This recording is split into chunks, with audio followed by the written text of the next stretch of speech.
gotta have a Are you ready? authentic reaction. Oh, they don't have the white thing in the middle. You guys will look part now. Testing. 1, 2, 3. Testing. Fetch my phone, please. Please cut this part out. Go like this. You could, but Is that better? Like, is you ready? All right. ready? Can't believe I'm doing this. Louder. Hi, I'm Golpika Senthil Kumar. I am 27 years old. I'm kind of from everywhere. I was born in India, in Hosur, and then my family moved around quite a bit, but now my family lives in Wisconsin. I am in an MD PhD dual program, so I'm hoping to have both a clinical practice and a really fun research lab as well. And I'm currently in the 6th year of my training. So I've completed 2 years of medical school, finished my PhD, and I'm back in my clinical years of medical school. So yeah, You ready to get to know yourself with these 20 questions? I'm excited. Nervous, but excited. Oh, I didn't. All right, we're starting off with some icebreakers here. Sounds good. If everyone came with a warning label, what would yours say? Okay, it would say, watch out. If you let her, she will talk your ears off for hours. Speaking of, what is a topic you could talk about for hours? Okay, nerdily, I feel like it would be my research. Because I talk about other stuff, but I think talking about my research just puts me in my happy place. All right, then go for it. Okay, so I have this really cool double life in my research. So one part of my work is looking at how you can use AI and different models to say, like, if you walk into the hospital, what is the odds that after you go through surgery or any type of treatment that you're gonna have a complication or do well, or like kind of what your outcomes are going to be, right? So before you even undergo your treatment, we can build models to say, what's your trajectory going to look like?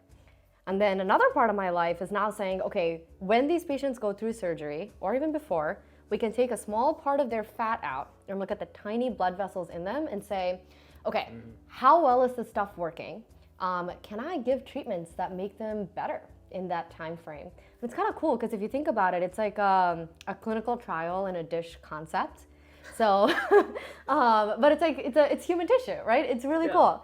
So that's a big chunk of what I did in my PhD. And I think someday I have this dream of bringing those two together and say, if someone walks in and I know they are at risk for some type of outcome, I want to be able to take that piece of tissue from them, test out different treatments, and say, okay, what can I give you in the next like couple days to make sure you don't have that bad outcome? Wonderful. Yeah. And it didn't last for multiple hours. It's Well, if you want me to keep going, let me know. We got a few more questions. What's your happy place? Oh, anywhere where I'm surrounded by like tons of people and laughter and noise. What's one big thing you would change about yourself? Ooh.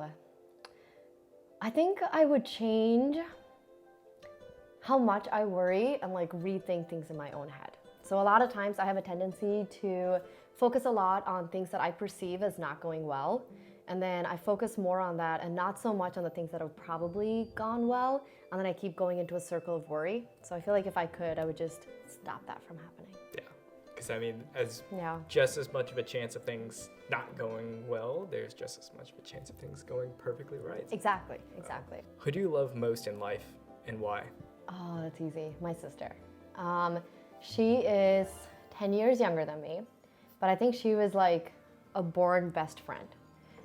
Ever since she kind of came into my life, she's always been my biggest supporter, my biggest cheerleader. She's the first person I call regardless of whether something happy or sad happens or something crazy that no one else wants to talk about.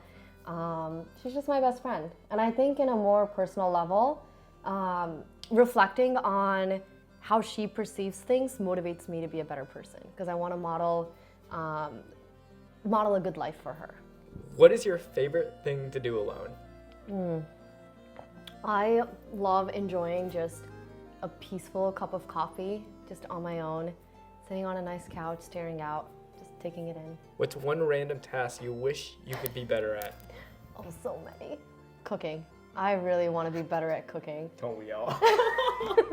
No, Andy, I can't even, like, my cooking skills is store-bought, just add water pancakes and, like, a decent scrambled eggs. Anything beyond that, like even if it's like pasta or rice, like half the time it's gonna be burnt. It's really bad.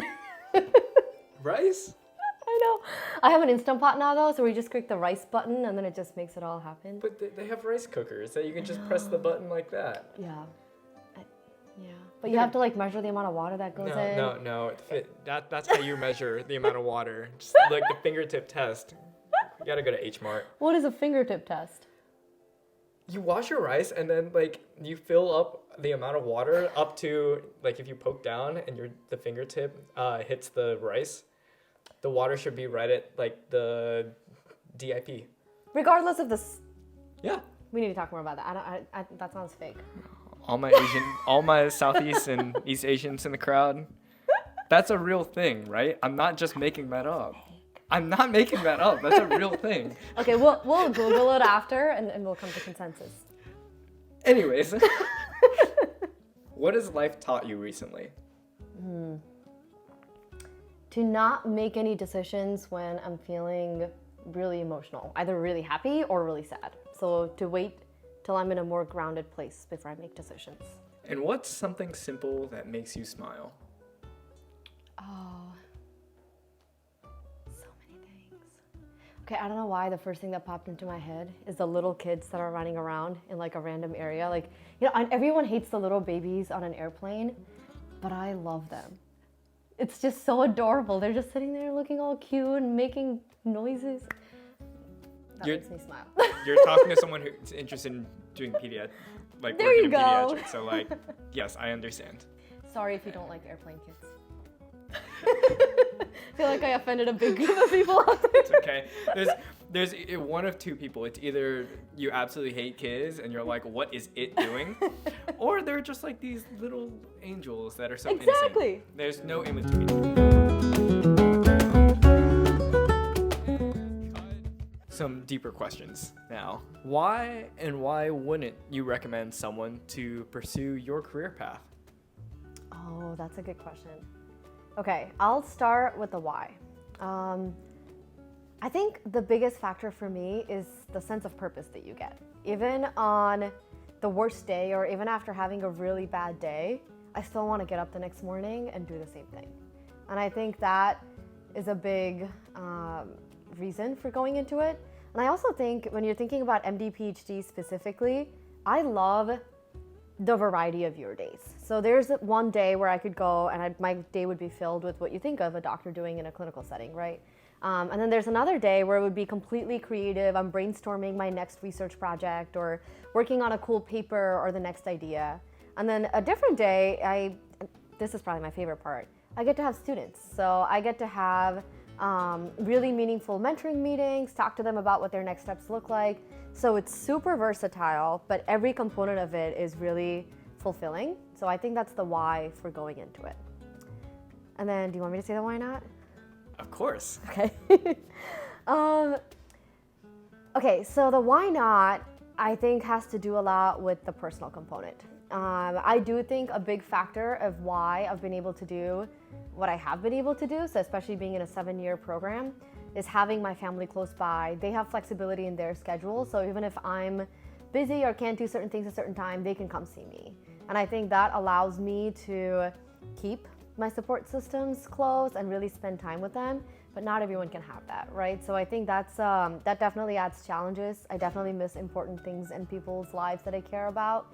And then thinking more specifically about MD, PhD, I do think it strains relationships. So when I think about, having a partner and really making an effort to align your life with them, we definitely are a little more challenging because I have specific needs out of my job. I have a specific timeline that I can't really alter.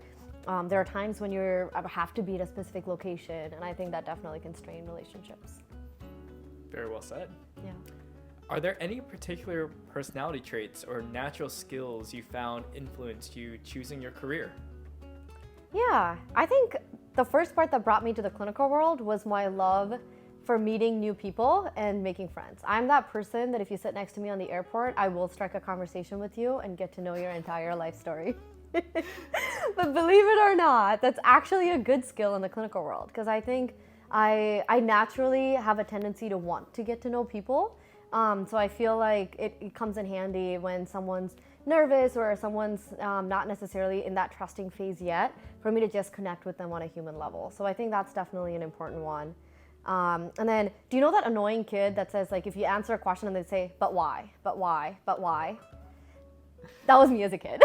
Which, if you were that person, is again a positive trait in the PhD world, because I think I get excited about thinking about the next thing. I get excited thinking about why something is the way it is. So it doesn't feel like work. It feels like something I want to be doing. Those are great personality traits, actually. I didn't think about it, especially on the research end of things. You always got to be questioning the why. And I think a lot of the clinical side is just like, I enjoy that thought process already being done for me. And it's like, how can I implement this and see it like come into action? But I don't ask why as much. So great delineation, actually, for like the PhD versus MD. Yeah. For both. When do you feel most like you? I think it comes back to the student component I was telling you about. I think when I get to sit down and work with either high schoolers or undergraduate students who are interested in either medicine or science, I feel most in my element, probably because I'm not as nervous being around them. I don't feel the need to filter or be professional in any certain way. So I think from a personality standpoint, I'm my truest self. And I think on the flip side, the students also bring so much new energy, new ideas, and a level of excitement to this career that I think, especially when things get really hard or when we're so busy, we sometimes forget how excited we were to start this whole process. And I think having students who constantly bring that into my life every day just helps me stay grounded and remind myself of the excitement and the fulfillment that brought us to this career in the first place. All right, now a little bit more deep question. I'm ready, maybe. What are you afraid to let go of? Yeah.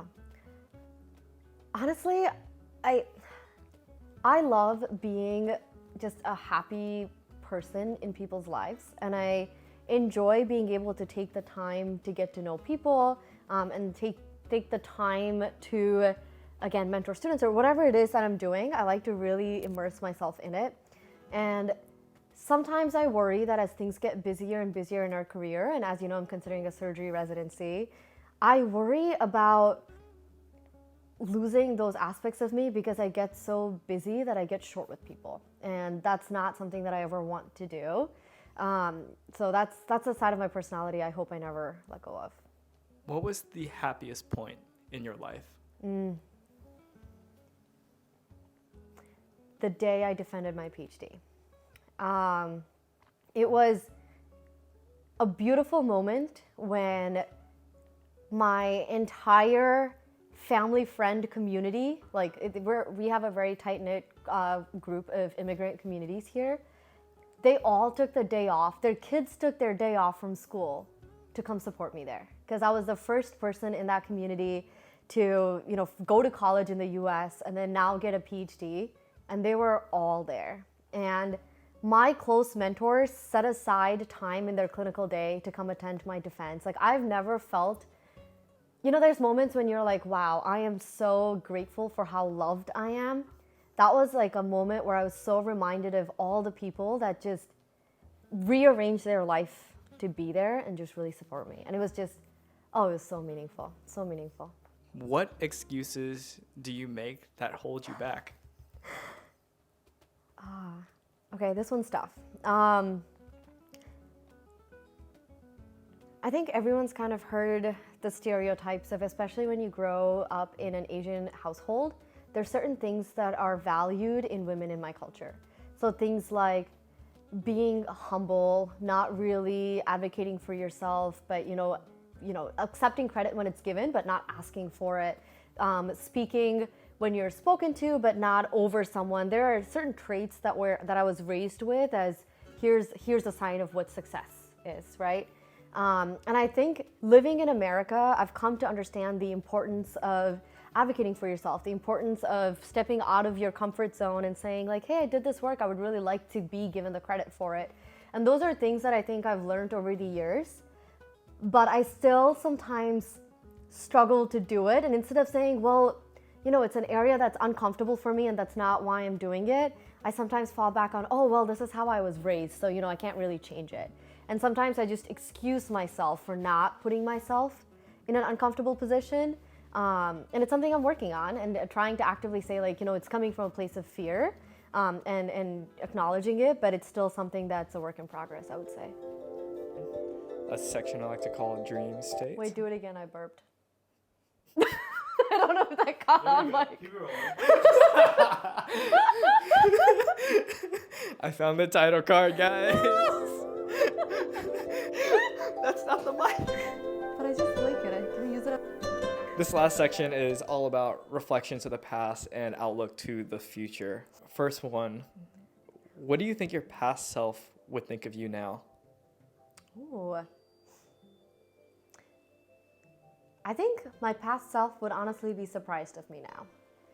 Because growing up, I was always a talkative kid, but I was not necessarily very comfortable in new, rare environments. Not rare, I guess new environments in general.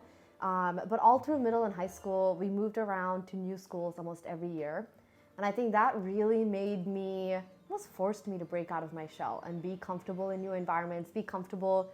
If I had to eat alone at lunch, I had to just get comfortable with it, And things like that, I think I would have never been okay with in my past. So I think my past self would probably look at me and kind of be surprised, maybe at the personalities that I've developed. Is that a good thing or a bad thing? I think it's a good thing. I think everything that's happened in life has shaped me to be the person I am and has allowed me to come to the place that I am in life. And I feel pretty content and happy. So I think in that way, I think it's a good thing. What is something you don't tell most people?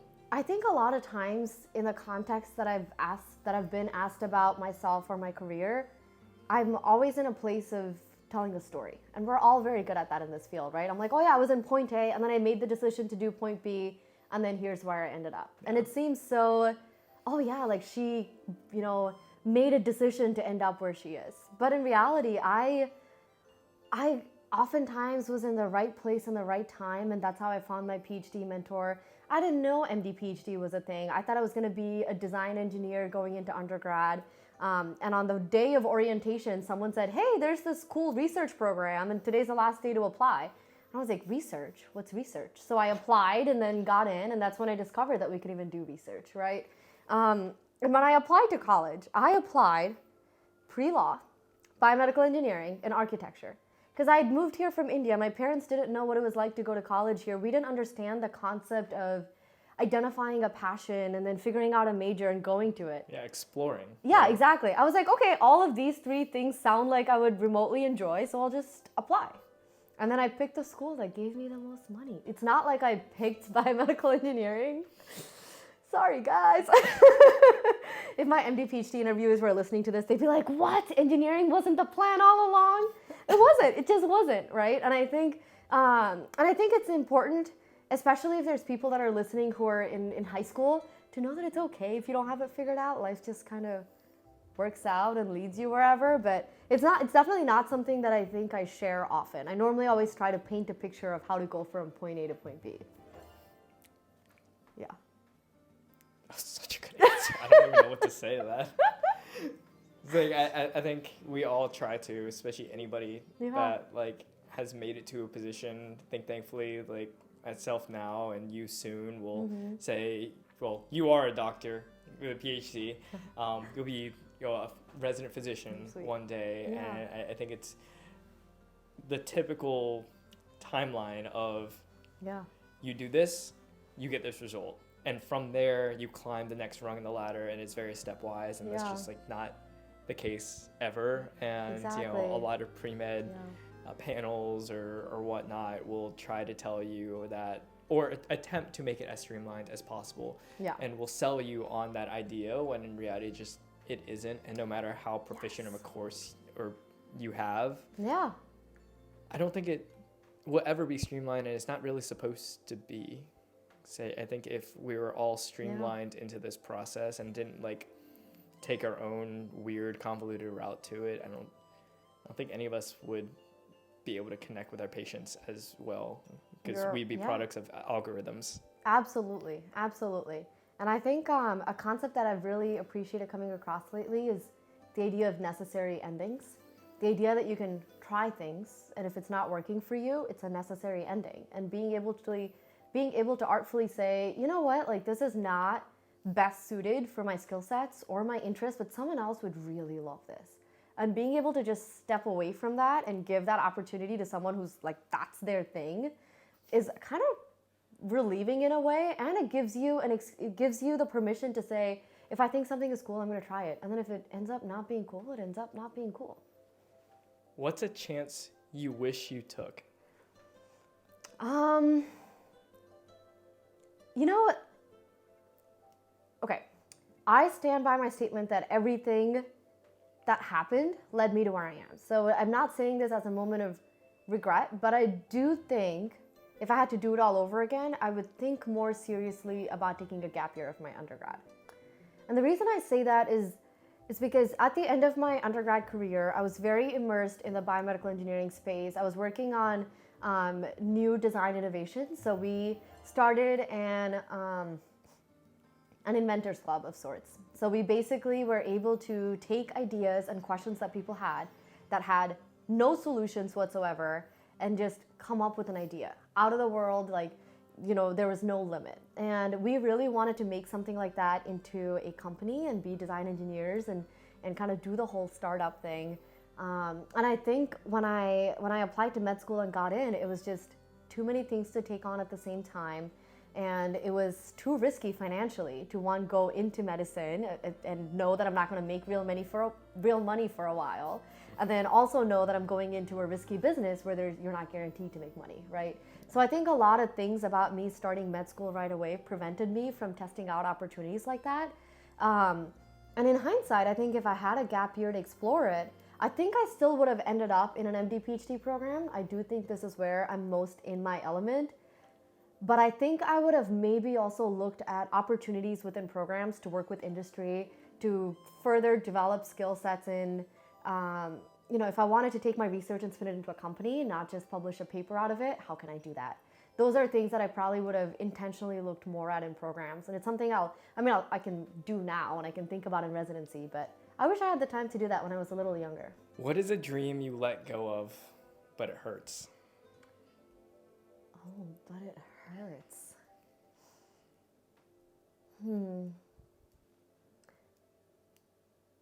I don't know about the hurting part, but I do think I kind of gave up some dreams to be more artistic. So there is a reason that I applied architecture, right? I really enjoyed creatively thinking and I loved drawing. That's one of my favorite pastime things to do. And I love painting and I like appreciating the beauty in things and thinking about ways we can leave more beauty in this world. And I think that's what I loved about biomedical engineering. Like when everyone thought about prototyping, a big part of it was not just functionality for me, I also cared about how it looked. Because I was like, if someone's gonna use this product, I wanna know that it's gonna be actually something that people wanna look at and use. So I think I did give up a big component of being able to think deeply about that. And now that's more of a hobby. And maybe someday I'll figure out a way to bring it back into my actual career. But I do think I sometimes wish I found a way to better integrate it into my life. We always want to strive to do all things all the time. Yes. There's only 24 hours in the day. I know. I wish there was a way to make it more. Like you said, there is a beauty and a necessary end to things. Yes. What are you afraid of passing down to your kids? And I think inversely, what is a trait of yours you hope to pass down to your kids? Okay, I'll start with what I hope to pass down to my kids. I think probably more a product of the environments that I was in. I very quickly learned to stop complaining about the situations I was put in and rather figure out what to do about it.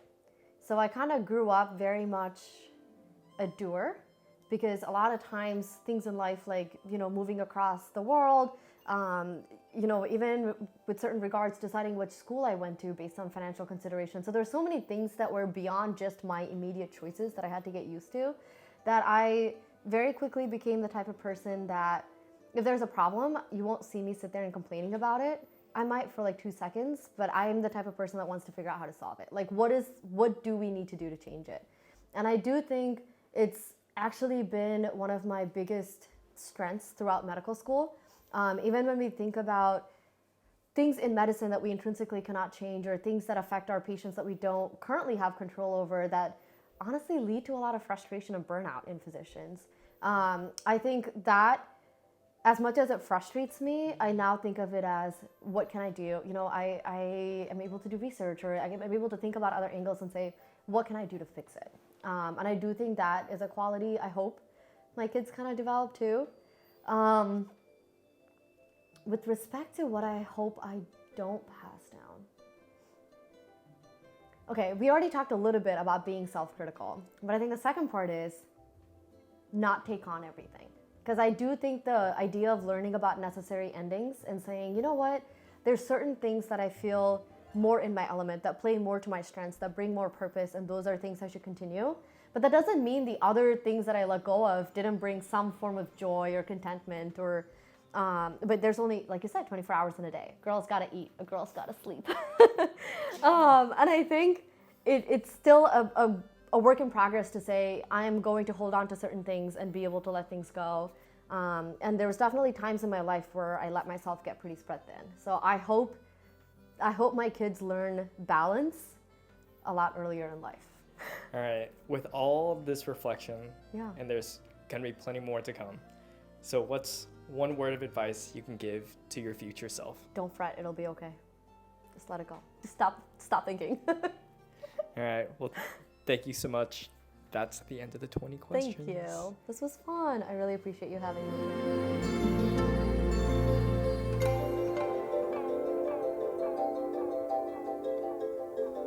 You should definitely try these.